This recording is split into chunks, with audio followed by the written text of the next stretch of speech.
Holding like a baby bird is not the correct play. So we have a new student here at the Juju swing, smashes the golf ball. Check it out.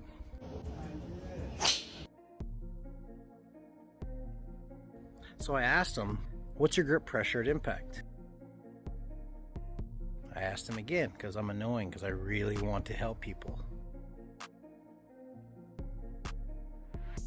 So he told me, and this is what I told him.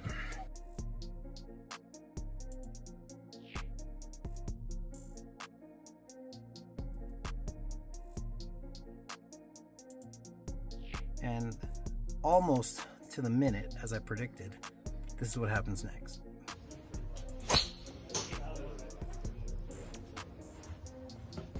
Yeah.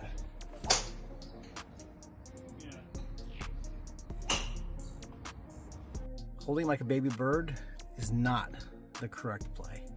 You want to have loose wrists, but you have to own it in your hands. There's a collision happening at impact. Two hard objects, the driver head or the iron head and the golf ball.